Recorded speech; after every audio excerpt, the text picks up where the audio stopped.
My name is Rodner Wright. I'm Dean of the School of Architecture and Engineering Technology here at Florida A&M, and I have the pleasure of being joined by a very dear friend and mentor, Mr. Oh, man, you got me laughing. I see. And Oscar Harris, FAIA.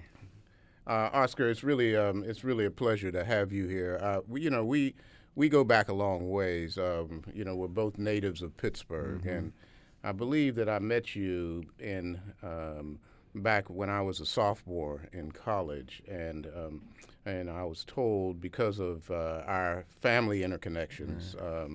I've known your wife's family all the way through, and her first cousins I went to school with. Right. And so when they told me that you were that her boyfriend was actually studying architecture, they told me where, and so I went to meet you. And where was that, Oscar? That was at, I believe that was at Carnegie Mellon. Yes, it was. And can you tell us a little bit about your educational background? Educationally, I have a degree from Lincoln University, Bachelor of Art in Mathematics. Okay. And then after that, I have a master's degree from Carnegie Mellon University in architecture. And so I've really had an opportunity to watch the trajectory of your career. So how did you move from Pittsburgh to Atlanta, Georgia? Well, I was at Carnegie Mellon, and I did my graduate thesis there, and it was in transportation. That thesis I worked on real hard. But the beauty of it is that thesis got published nationally, and it went all around to all the big transportation companies. And a firm called Parsons Brinkerhoff in Atlanta picked it up. At the time, Parsons Brinkerhoff was the key firm that was doing the conceptual planning for the MARTA system in Atlanta. And so they brought me to Atlanta. They actually paid my way to come and actually set me up in a little place for a week, gave me a car and everything. So they really wanted me to come. And I really fell in love with Atlanta and basically accepted the offer there. So I came in to be an architect with Parsons Brinkerhoff at that time.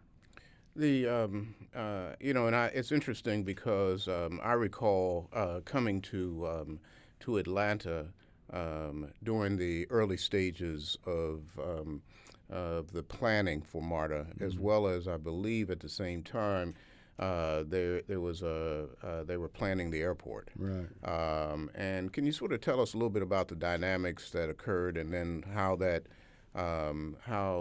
sort of changed your course of your profession? Well, I was there. Like I said, I came based upon my thesis and was working for Parsons Brinkerhoff.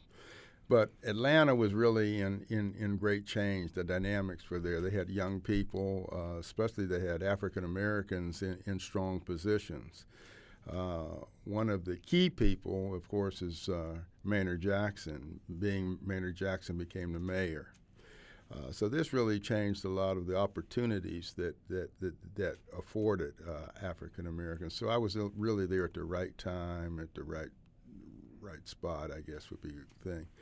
So that's how I got involved in the airport also, Hartsfield Airport. I started up my company and started working at Hartsfield. So actually the whole infrastructure of transportation infrastructure outside of the roadways, primarily transit and air, I've been really involved in that for almost 40 years continuously. So, it's one of the things that has always drawn me to you, and that is that we kind of share a love of art. Right. Okay, and we've managed to, and I remember specifically, that architecture and art, the relationship between architecture and art, has been always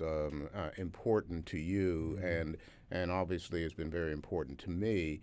Can you tell us a little bit about that, and then we can talk a little bit about how that has always paralleled your architecture? All right. Well, in the case of art has always been from the time I was sort of born. Actually, when I was about 5 years old, I really enjoyed sketching and drawing, scribbling, we would call it, I guess. But I found a lot of great satisfaction in just the drawing and sketching, and I got a lot of my family embracing that, saying, "Oh, Oscar, that little sketch you did, that was really nice," and so forth. And then I had an opportunity to go to visit Walt Disney World out in California, and I had an opportunity to meet Walt Disney himself. Wow. And I had a sketch with me, because my parents always said, always carry your work with you, your little sketch. Right. I pulled it out. It wasn't a great drawing, but he said it was the greatest drawing in the world. So I thought, hey, if he says it's the greatest drawing in the world, I must be doing something right. Right.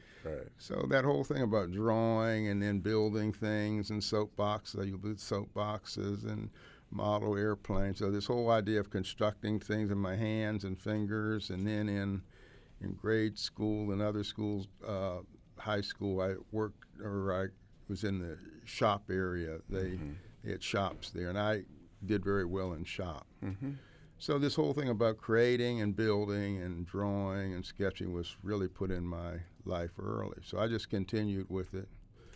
And then when I got in college, I used it as an attraction for girls. That was good, because I could do a little sketch and put on the wall or painting. Right. They would come in and, what is that? Then I would explain, well, I was thinking about a very deep subject here, and I thought I would just articulate it with my hands and paint, and they seemed to be fascinated by it. So it was a good way to, to break the ice, let's call it like that. So I used it like that. And then I was very excellent in architecture. I mean, during my time, we did all of our drawings by hand. It was not the computer. Right. So all this led into, I could draw, render, everything. Mm-hmm. So I went along different firms that I worked for. They would fire everybody, but they wouldn't fire me because I could do all the components. Right. And then so that one thing led to another. So when I came to Atlanta, and then the MARTA system started, and so they put me sort of in charge of looking at integration of art to get communities involved in the MARTA system. So the MARTA system has art integrated in all the stations, and I helped develop the criteria for integration of art into the MARTA stations. And then after that, when I went into business for myself in 77, then any project that I would have, I would always try to integrate art. It wouldn't be my art, but other people's art. So when it got into, like later on, Concourse E, which is the international concourse for the Olympics and the atrium and everything, I was instrumental in getting art as a program. So we got plenty of art involved. In fact, the whole concourse is laid out around art. Yeah. So that was transformational for Hartsfield Airport. And then since then, that whole idea of art has been integrated all throughout the concourses in that. So then when any project that I would have as an architect, too, I would hire artists to put pieces into the architecture that I did. I see. So this has been a long-term sort of thing. So now, because I have more time, and I'm painting now, I paint more now, and I'm returning back to my spirit, which my spirit would be purely drawing and art. So now I'm an artist. I just paint most of the time. Well, that's great. Well, my influence really came from, I think, first of all, you have to recognize that Pittsburgh is a unique place architecturally.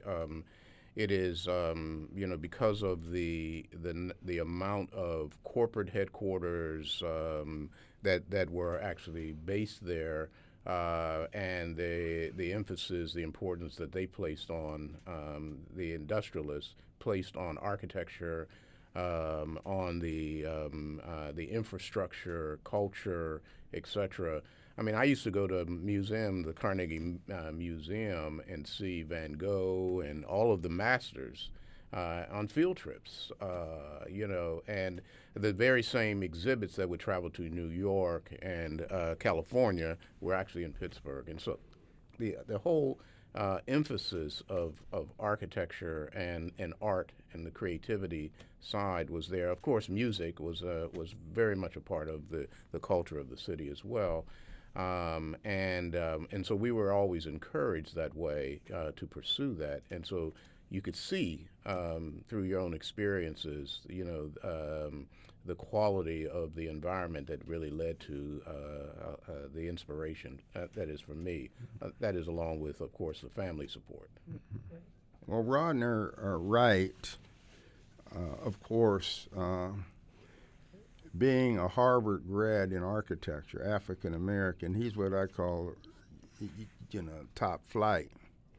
I refer to him as a bad boy, not bad boy in a negative sense, but I mean somebody that's really transformational.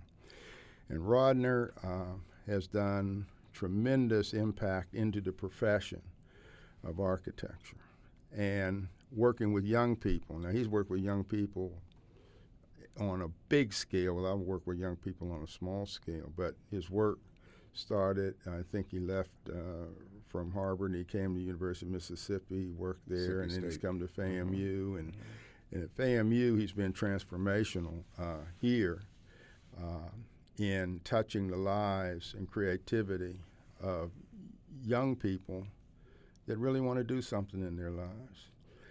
And he's always held himself up in a very professional manner. And the whole American Institute of Architects think the world of Rodner Wright. So you have a gem of a dean, and I am blessed to have him that I can say that he's my friend. Yeah.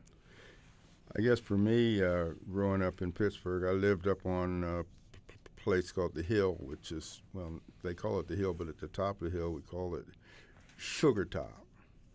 And my parents exposed me at a very young age to art, and they exposed me to jazz, and they exposed me to travel. So I think, but basically, and I would say to anybody, just expose yourself. Exposure is a very important part of anybody sort of growth pattern. So for me, my mother took me on a trip internationally when I was 10 years old in 1954 on a prop plane, TWA, by the way, to go to Europe.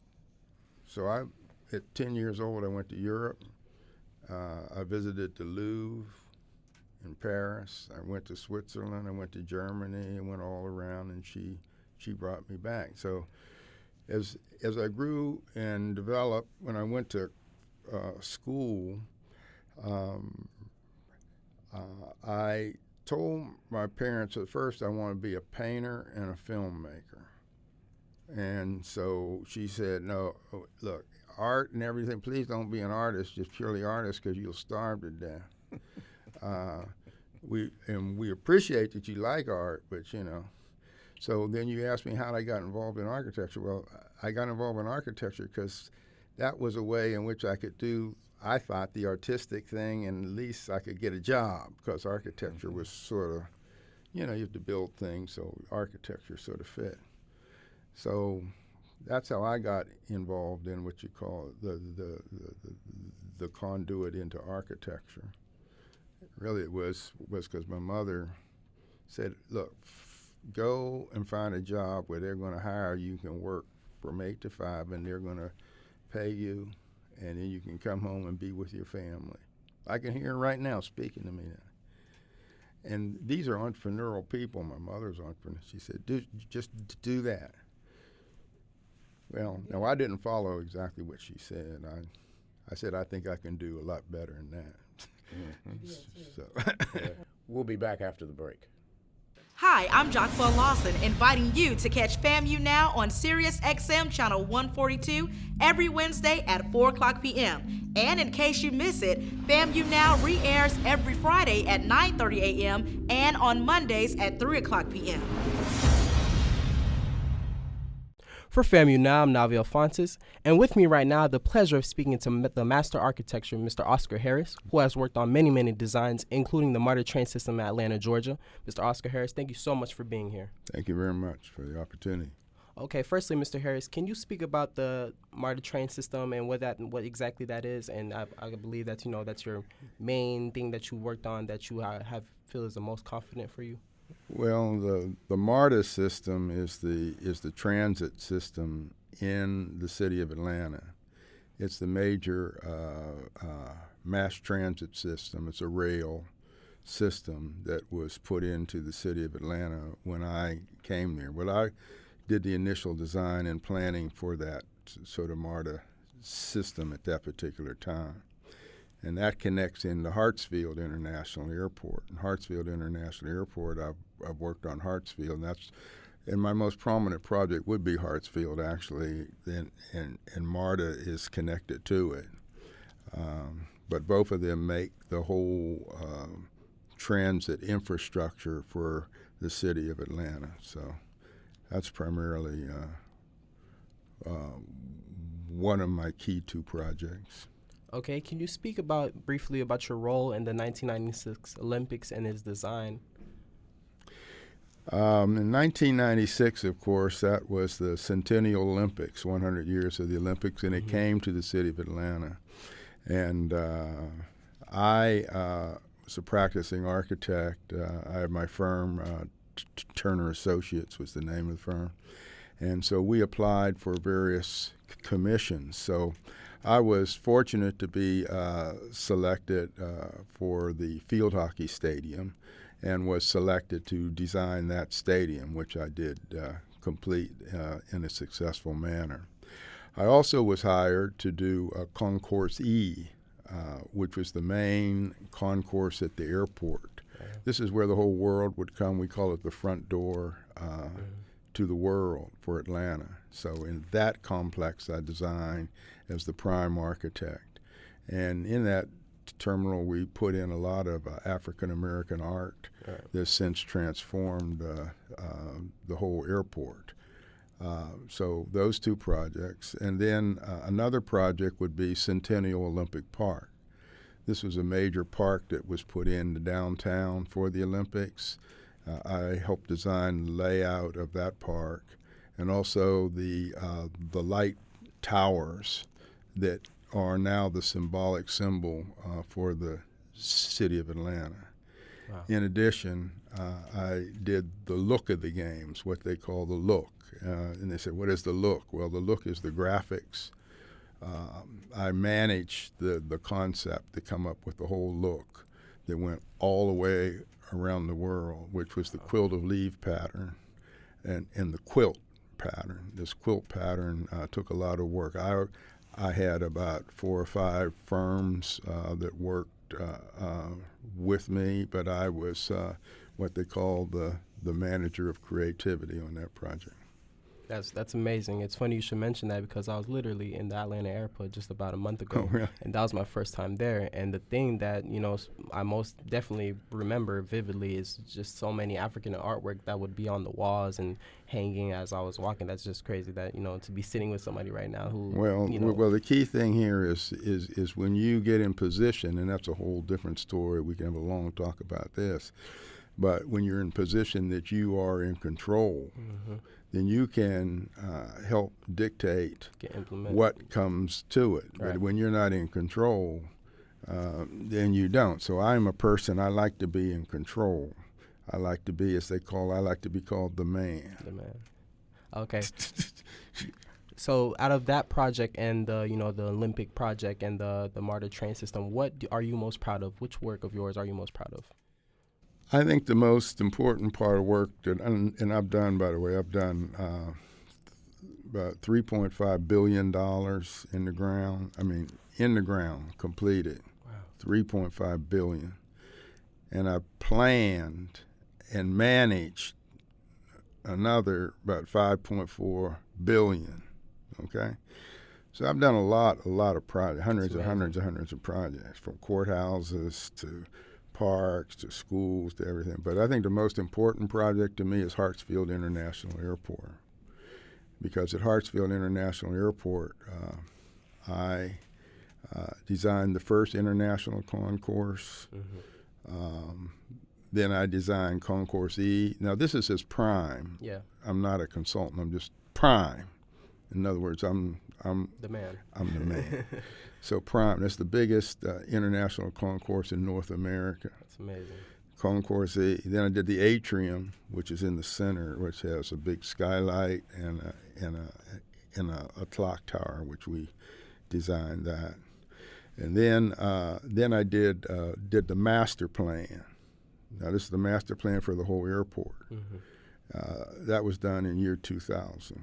So then after the master plan is done, then they have to build it all out. Well, the master plan called for $5.4 billion worth of construction.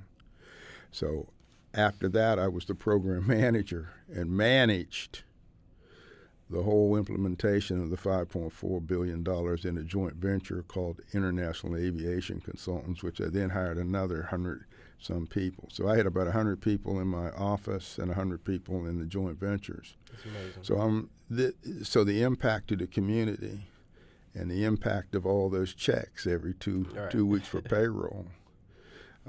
I'm sort of happy I was able to get into those positions, but all of it came through the opportunity to start it with the mayor,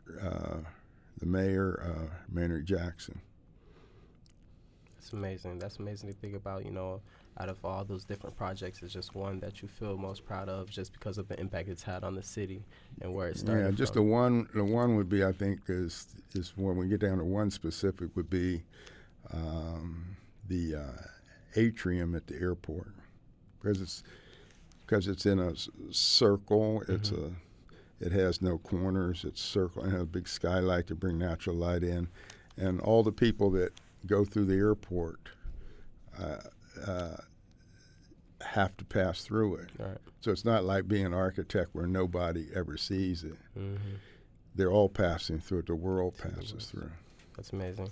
Mr. Harris, can you elaborate briefly on what you're doing here today at Florida A&M University, and what exactly are you planning to accomplish while you're here? Well, while I'm here, I was invited to come down by Dean Rodner Wright, the Dean of Architecture, and also Dean Kimbrough, to talk and discuss with students about the field of architecture. And I have put together a book. It's called The Memoir of a Master Architect. Right.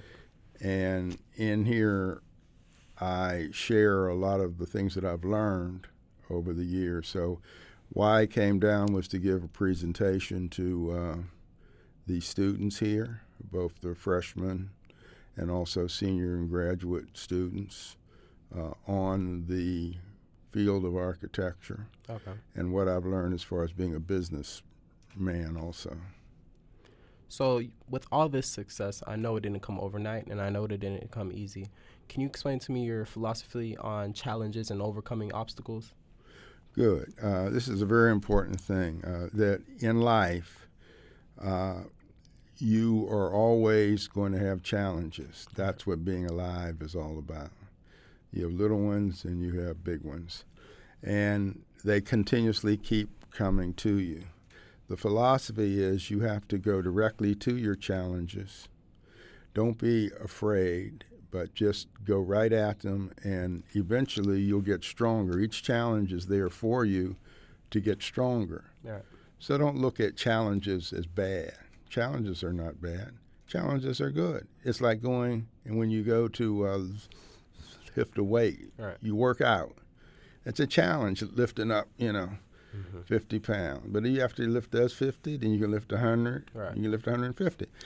The weight is the challenge.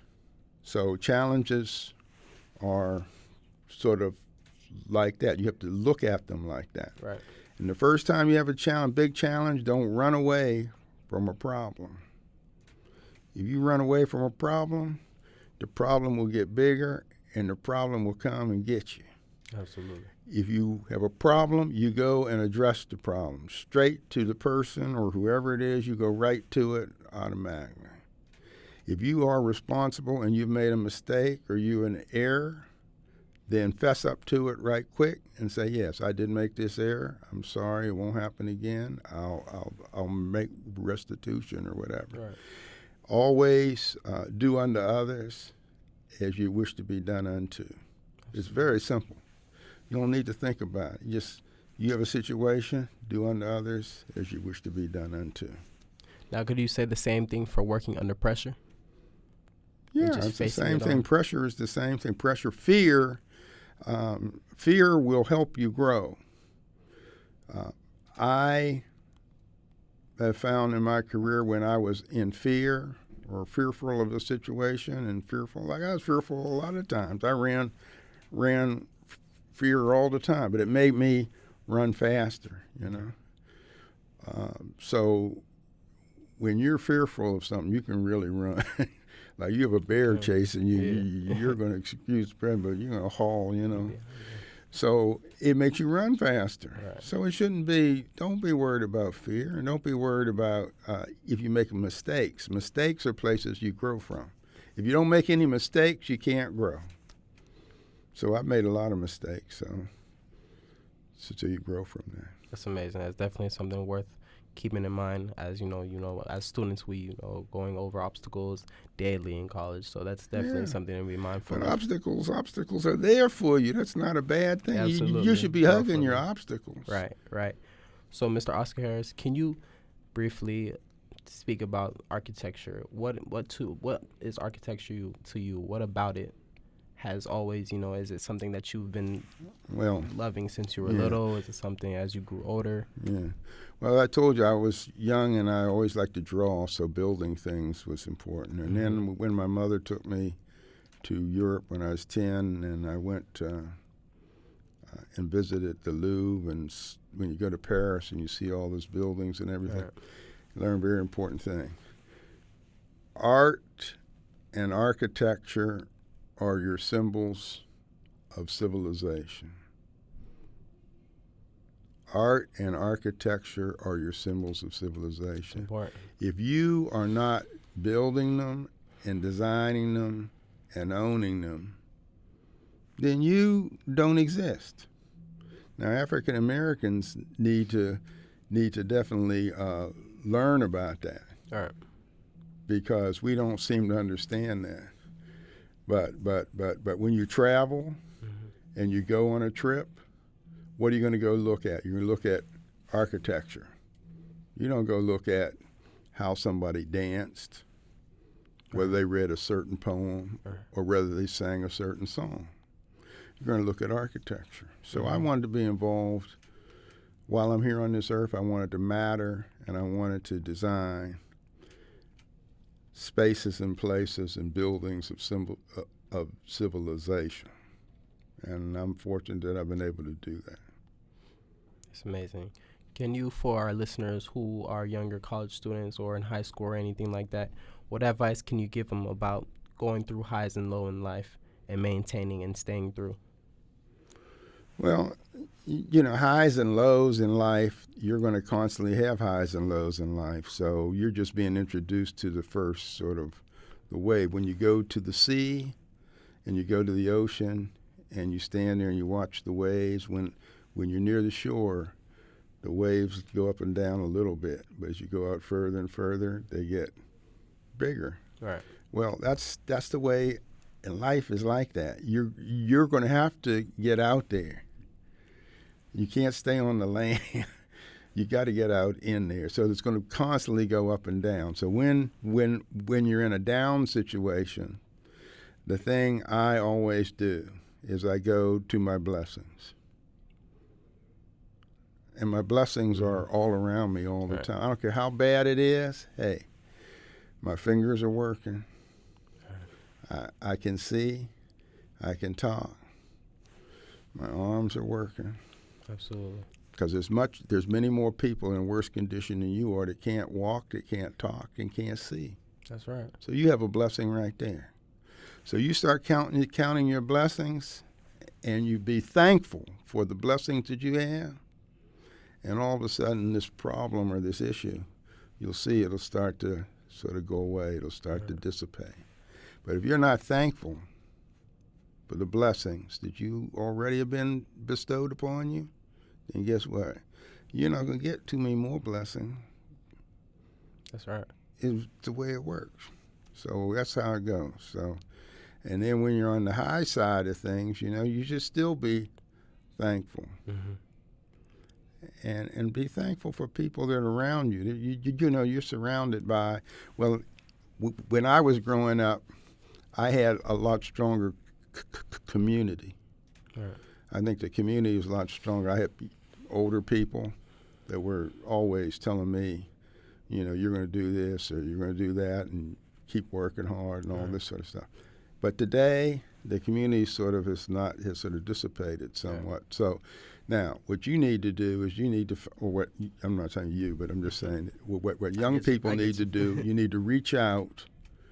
You need to work harder and let your light shine. Right. If you let your light shine, older people are going to be attracted to that light because they want you to be successful. That's right.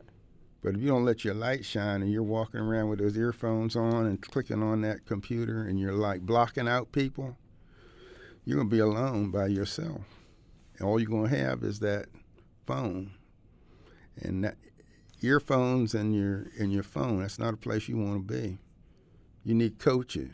That's absolutely right.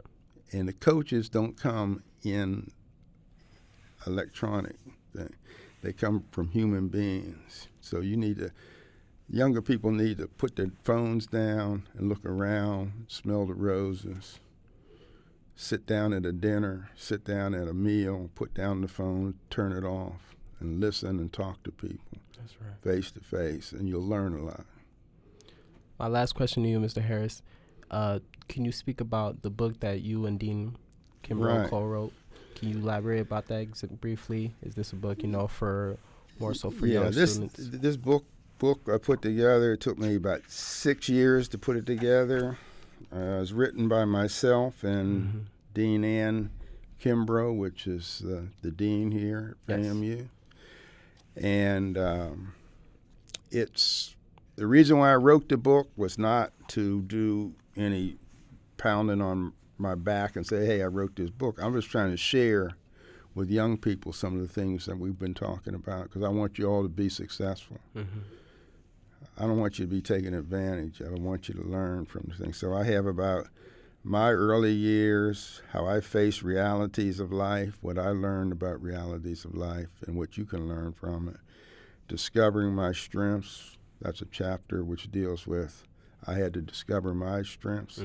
God's giving you your strengths. Your strengths are not the same as my strengths, but you still have to be able to identify them.